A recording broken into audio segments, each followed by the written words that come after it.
Bismillahirrahmanirrahim. Assalamualaikum warahmatullahi wabarakatuh. Innal hamdalillah nahmaduhu wa nasta'inuhu wa nastaghfiruh wa na'udzu billahi min shururi anfusina wa min sayyiati a'malina.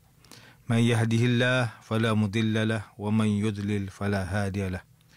Asyhadu an la ilaha illallah wahdahu la syarika lahu wa asyhadu anna Muhammadan 'abduhu wa rasuluh.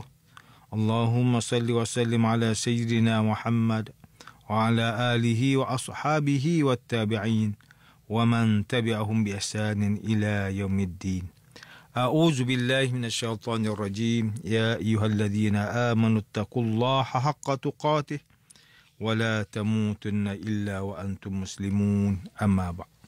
Yang berusaha Tuan Haji Ahmad Nazri Muhammad Yusof selaku penerbit rancangan tafsir Al-Quran dan seterusnya sidang pendengar yang dirahmati Allah Subhanahu wa taala, bersama saya Profesor Dr. Muhammad Najib bin Abdul Qadir dari Pusat Kajian Al-Quran Universiti Kebangsaan Malaysia.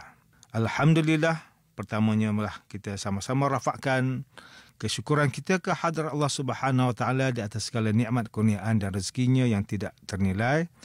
Selawat dan salam ke atas junjungan besar Nabi Muhammad sallallahu alaihi wasallam, ahli keluarga baginda dan para sahabatnya yang tercinta.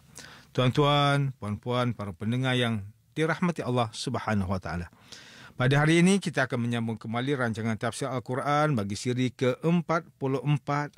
Insya-Allah pada kali ini kita akan membincangkan mengenai pentafsiran ayat ke-47 surah Al-Anfal. A'udzu billahi minasyaitonir rajim. Bismillahirrahmanirrahim. ولا تكونوا كالذين خرجوا من ديارهم بطرا ورئاء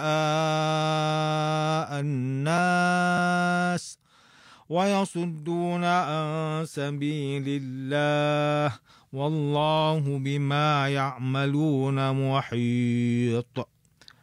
Dan janganlah kamu menjadi seperti orang yang keluar dari negeri mereka dengan berlagak sombong dan menunjuk-nunjuk kekuatan mereka kepada manusia kerana mahu dipuji, dan mereka juga menghalang manusia lain daripada jalan Allah.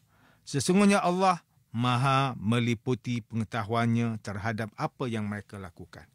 Muslimin, muslimat yang dirahmati Allah, Ustaz Salahuddin Abdullah dan Ustaz Omar Khalid menerusi kitab mereka Tafsir Mubin, mentafsirkan ayat ke-47 surah Al-Anfal ini dengan memetik kenyataan daripada Al-Imam Muhammad Ibn Jarir At-Tabari yang menyatakan bahawa dalam suatu riwayat daripada Ibn Abbas radhiyallahu anhuma, sebaik saja kafilah Abu Sufyan selamat daripada ancaman tentera Islam, maka dia pun menghantar berita kepada kaum kafir Quraisy dengan meminta mereka pulang semula ke Mekah kerana rombongan perdagangannya telah selamat daripada ancaman tentera Islam.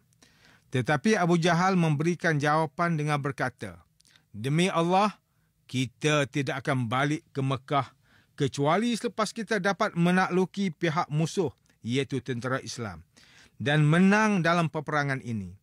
Apabila kita mencapai kemenangan, maka kita akan berpesta sepuas-puasnya dengan meminum arak, menyembelih binatang dan mengalungkan pelbagai lagu nyanyian yang dapat didengari oleh seluruh orang Arab.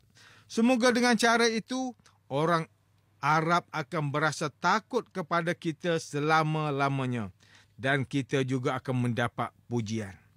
Al-Imam Muhammad Ibn Jarir At-Tabari menyatakan lagi bahawa perkara yang sebaliknya pula berlaku kepada tentera kafir Quraisy, iaitu mereka telah meminum racun maut sebagai ganti kepada arak dan telah meniup seruling kesedihan sebagai tanda berkabung yang menjadi ganti kepada lagu nyanyian akibat kalah dalam peperangan Badar. Manakala Profesor Dr. Muhammad Quraish Shihab melalui kitabnya Tafsir Al-Misbah ketika mentafsirkan ayat ke-47 surah Al-Anfal ini menjelaskan bahawa ayat ini menggambarkan sikap pasukan tentera kafir musyrikin Mekah menjelang tercetusnya peperangan Badar. Pada mulanya, mereka keluar dari Mekah dengan tujuan untuk menyelamatkan kafilah perdagangan mereka yang dipimpin oleh Abu Sufyan. Tetapi ketika mereka telah sampai di kawasan Badar, mereka mendapat berita daripada utusan Abu Sufyan yang mengkhabarkan bahawa kafilah perdagangan mereka telah berjaya mengelakkan daripada ancaman tentera Islam. Ketika itu, sebahagian daripada tentera kafir musyrikin mengusulkan supaya mereka kembali semula ke Mekah kerana matlamat mereka telah tercapai tanpa melalui peperangan. Tetapi Abu Jahal enggan menerima usul tersebut. Beliau dengan angkuhnya berkata, kita tidak akan kembali pulang sehingga kita sampai di kawasan Badar, minum arak, menyembelih unta dan memukul gendang.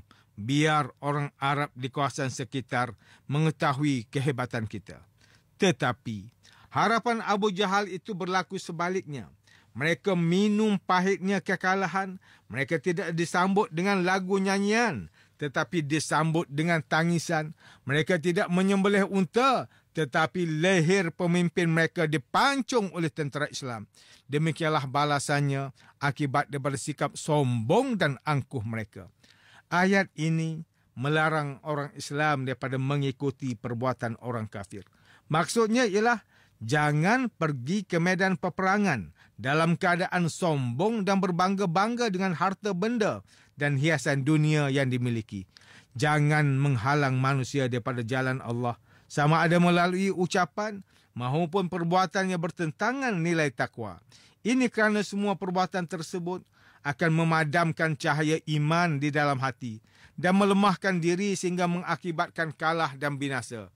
Ketahuilah bahawa pengetahuan Allah maha meliputi segala sesuatu.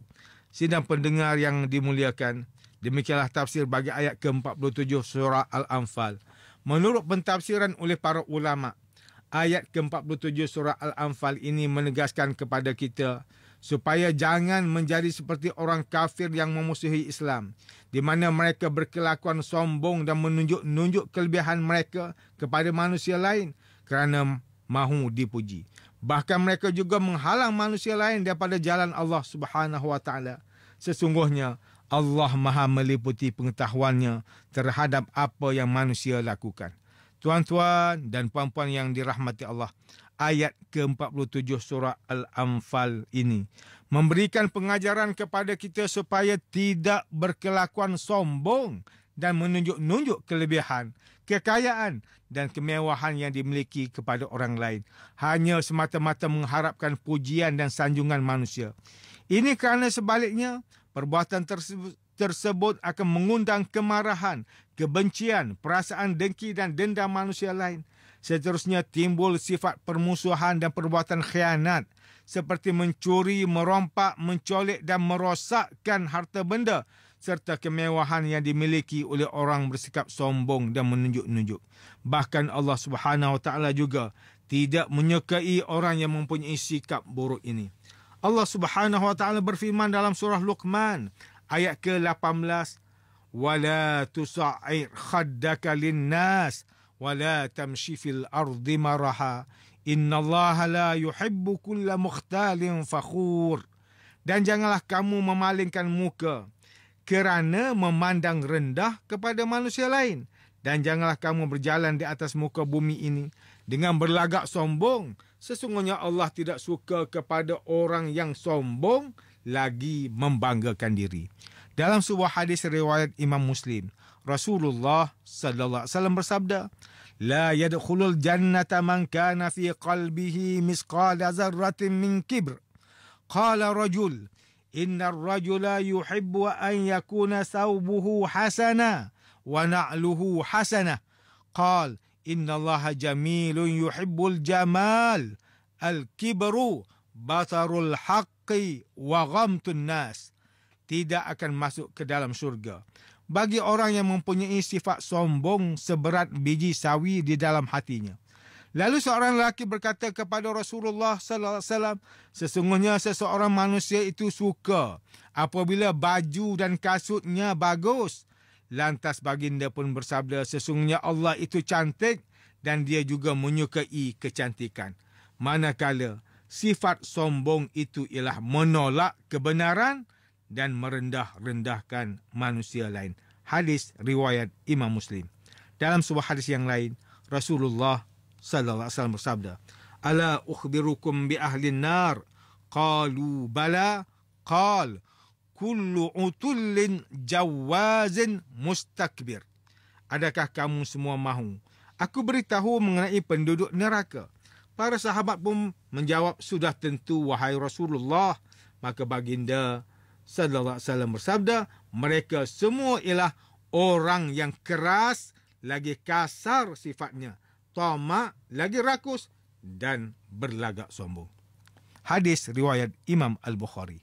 Muslimin dan muslimat yang dimuliakan, antara pengajaran yang boleh kita ambil daripada tafsir ayat ke-47 surah Al-Anfal ini ialah, pertama, setiap orang Islam hendaklah mengamalkan sifat tawadhu', iaitu merendah diri dan menganggap orang lain adalah lebih baik dan mulia.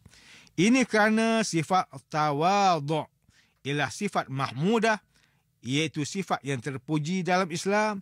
Bahkan orang Islam yang mengamalkan sifat tawadhu' akan dikasihi oleh Allah Subhanahu Wa Taala dan dia akan meninggikan darjat mereka.